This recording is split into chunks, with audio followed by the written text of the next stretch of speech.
شادی کی پہلی رات ہم ایک دوسرے کو دیکھ کے بڑی دیر ہنستے رہے کہ یہ ہم نے کیا کر دیا ہے، لیکن ان کہوں کے پیچھے کی فکریں ہم دونوں کے چہروں سے عیاں تھیں۔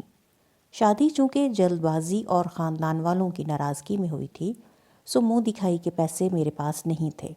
ایک دوست سے ادھار پکڑ کے سونے کی ایک ہلکی سی انگوٹھی اسے دی، جسے اس نے یہ کہہ کے واپس کر دیا کہ میں تمہارے حالات سے واقف ہوں، جن حالات میں شادی ہوئی ہے اس سے بھی واقف ہوں، سو جب خود دلا سکو گے تب لوں گی۔ میں نے تھوڑا شرمندہ ہوتے ہوئے پوچھا کہ اچھا بتاؤ تمہاری سب سے بڑی خواہش کیا ہے؟ میں کسی دن وہ ضرور پوری کروں گا۔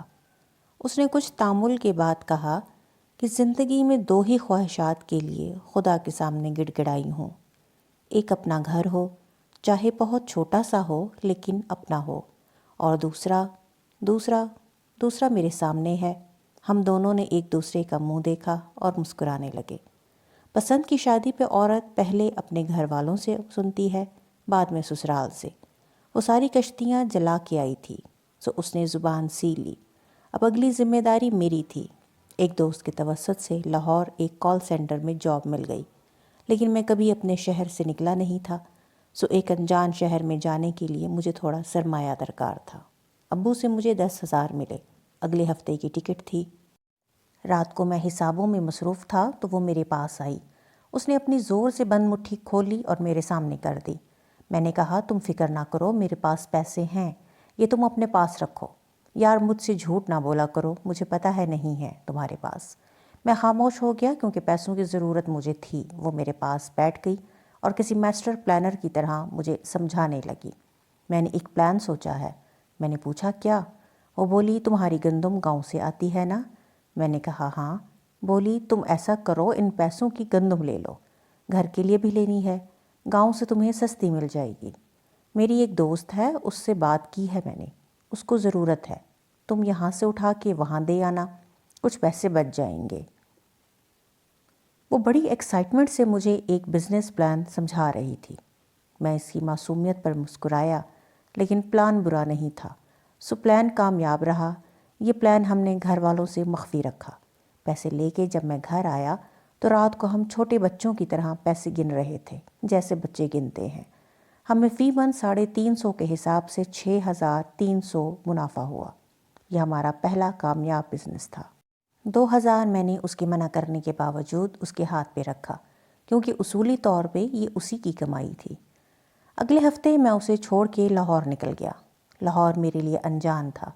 کچھ دن دوست کے گھر رہا، بعد میں جب اپنی رہائش ڈھونڈنی پڑی تو دال روٹی کا بھاؤ پتہ چلنے لگا۔ رہائش اور ماہانہ خرچوں کا حساب لگایا تو یہ میری سوچ سے تھوڑا زیادہ تھا۔ پیچھے میری ایک منتظر بیوی بھی تھی، اور ایک تنخواہ میں مجھے میرا گزارا ہوتا مشکل نظر آ رہا تھا۔ پتہ نہیں یہ اس کی محبت تھی یا احساس ذمہ داری کہ میں نے بھی تہیہ کیا کہ کچھ نہ کچھ تو کروں گا ہی۔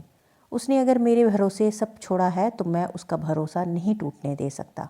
میں نے اپنے کال سینٹر کے قریب کام ڈھونڈنا شروع کیا۔ اتفاق سے وہاں ایک ریسٹورانٹ میں مجھے نوکری مل گئی۔ ہوتا اب یہ تھا کہ صبح 7 سے شام 5 میں کال سینٹر میں تھا، وہاں سے آ کے سو جاتا تھا، اور رات 12 سے صبح 6 نائٹ شفٹ پہ ریسٹورانٹ جاتا۔ وہاں سے مجھے 2 وقت کا کھانا مل جاتا تھا، جس سے میرا کافی خرچہ بچ جاتا تھا۔ کال سینٹر کی تنخواہ 15,000 تھی، جو کمیشن ملا کے 25-26,000 بن جاتے تھے، اور ریسٹورانٹ والے مجھے 8,000 دیتے تھے۔ اس اضافی کام کا میں نے گھر نہیں بتایا تھا، ورنہ میری بیوی مجھے کبھی یہ نہ کرنے دیتی۔ مہینے بعد گھر گیا تو 12,000 اس کے ہاتھ میں رکھ دیے۔ اس نے چمکتی آنکھوں کے ساتھ 3 دفعہ گنتی کی، پھر انہیں 2 دفعہ چوما اور نمناک آنکھوں کے ساتھ اپنے اٹیچی کیس میں اپنا حق سمجھ کے رکھ دیے۔ اس کی وہ خوشی میرے لیے کائنات کی سب سے محبوب شے تھی۔ میں اسے اپنے ساتھ لے جانا چاہتا تھا، لیکن میرے وہاں کے حالات اس چیز کی اجازت نہیں دیتے تھے۔ اس نے بھی بردباری کی انتہا کرتے ہوئے خود ہی منع کر دیا۔ اس کی دعائیں تھیں یا اس کا رزق۔ 2 ماہ میں مجھے ایک فرم میں نوکری مل گئی۔ یہاں میری تنخواہ 40,000 تھی، جو میری سوچ اور ضروریات کے حساب سے کافی زیادہ تھی۔ محنت کی عادت مجھے پہلے ہی تھی، سو فارغ وقت میں میں نے ایک پیکنگ کمپنی میں نائٹ شفٹ پہ نوکری کر لی۔ یہ کام ریسٹورانٹ سے کافی بہتر اور صاف ستھرا تھا، اور تنخواہ بھی مناسب تھی۔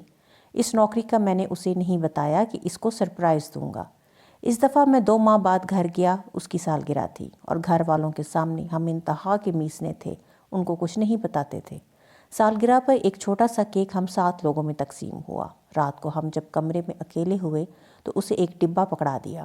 اس نے خوشی اور حیرت سے اسے الٹ پلٹ کر دیکھا اور پوچھا، کیا ہے اس میں؟ میں نے بھی کہا، خود ہی دیکھ لو۔ بولی، اوہ اچھا، میرے پاس بھی کچھ ہے۔ میں نے حیرت سے پوچھا، واقعی کیا؟ اس نے اپنے اٹیچی کیس سے ایک چھوٹا سا ڈبہ نکال کے مجھے دے دیا۔ پہلے اس نے اپنا ڈبہ کھولا تو خوشی کے مارے اس کی ہلکی سی چیخ نکل گئی۔ یہ ایک اینڈرائیڈ سمارٹ فون تھا۔ اس کو فوٹوگرافی اور برانڈ سرچ کرنے کا خواب تھا، جس کو وہ دوستوں کے موبائل سے کبھی کبھار پورا کر لیتی تھی۔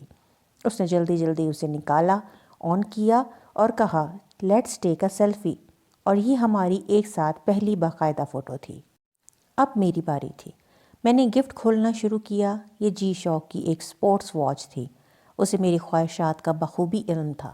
یہ کافی مہنگی تھی، جس کی میں نے زندگی میں ہمیشہ بس خواہش ہی کی تھی۔ اس کے پیسے اس نے اپنے خرچے میں سے کیسے بچائے تھے، وہ میری سمجھ سے باہر تھا۔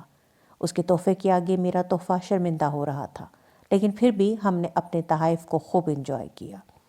عورتیں گھرداری کے معاملے میں بہت دور اندیش ہوتی ہیں۔ وہ اپنے ہم سفر کے ساتھ بچوں کے نام، حتیٰ کہ ہونے والے گھر کے پردوں اور چادروں کے ڈیزائن تک شادی سے پہلے سوچ لیتی ہیں۔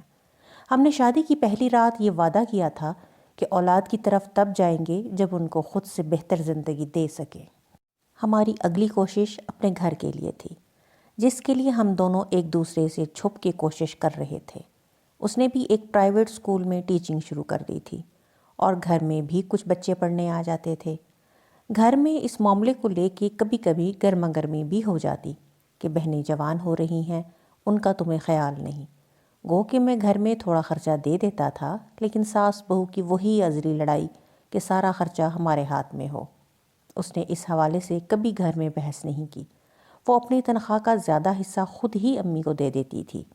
اس کا بھی حل ہم نے ایسے نکالا تھا کہ ایک دن میں گھر آیا ہوا تھا، میں نے پلان کے مطابق جان بوجھ کے اس بات پہ خوب لڑائی کی کہ خرچہ گھر نہیں دے گی، وہ جوان ہے، نئی بیاہی ہے، سو اس کی اپنی بھی ضروریات ہیں۔ والدہ گرج برس کے چپ ہو گئی۔ جب اس کی تنخواہ آئی تو اس نے خود ہی والدہ کو تھوڑے پیسے دے دیے کہ وہ تو کہتے ہی رہتے ہیں۔ ماں زیر ہو گئیں کہ کیسی فرما بردار بہو ہے، جبکہ یہ پلان بھی بہو کا ہی تھا۔ 2 سال بعد آخر وہ دن آ گیا جس کے لیے اس نے ساری زندگی خواہش اور میں نے محنت کی تھی۔ یہ بھی اس کا پر ڈے سرپرائز تھا۔ شہر کے ایک پوش علاقے میں 4.5 مرلے کا ایک پلاٹ۔ اس کو جب میں نے بتایا کہ یہ تمہارا ہے تو زندگی میں پہلی دفعہ وہ میرے سامنے دھاڑے مار مار کے روئی، جیسے یہ سب آنسو اس نے اسی دن کے لیے بچا رکھے تھے۔ ہم کافی دیر خالی پلاٹ میں مٹی پہ ایک دوسرے کا ہاتھ پکڑے بیٹھے رہے۔ تھوڑی تھوڑی دیر بعد اپنی ایک انگلی زمین پہ گھسیٹتی اور کسی بچے کی طرح لکھ کے دہراتی، میری ملکیت۔ زندگی اب ٹریک پہ آ چکی تھی۔ جس دن مجھے اس کی پریگننسی کا پتہ چلا، اس دن میں پاگلوں کی طرح خوش تھا۔ ہم نے گھر کا کام، بچوں کے کپڑے اور پتہ نہیں کیا کیا پلان کرنا شروع کر دیا۔ ایک رات اس کی طبیعت معمول سے زیادہ خراب ہوئی۔ میں اپنی زندگی میں عارفہ کو لے کے کبھی نہیں ڈرا، اس وقت بھی نہیں جب پورے خاندان کے سامنے اکیلا کھڑا تھا، لیکن زندگی میں پہلی دفعہ اس کی اس حالت نے میری روح نچوڑ کے رکھ دی۔ میں اسے لے کے ہسپتال بھاگا۔ میری حالت یہ تھی کہ شرٹ پہنی تھی جس کے بٹن بند نہیں تھے اور میں ننگے پیر ہسپتال میں اس کو اٹھا کے بھاگ رہا تھا۔ اس کی حالت خراب تھی۔ ڈاکٹروں نے ایک زندگی بچانے کا آپشن دیا تھا، جس کا جواب واضح تھا۔ میں وارڈ کے باہر فرش پہ گھٹنوں کے بل بیٹھا اللہ تعالیٰ سے اس کی زندگی کی بھیک مانگ رہا تھا، لیکن خدا کو کچھ اور منظور تھا۔ اس نے عارفہ کے لیے بہتر گھر چن رکھا تھا۔ وہ ایک بیٹی کا تحفہ دے کے مجھے دغا دے گئی۔ اس کا تحفہ ہمیشہ کی طرح میرے سارے تحائف پہ بھاری تھا۔ میں نے اسی کے نام پہ ہماری بیٹی کا نام عارفہ رکھا۔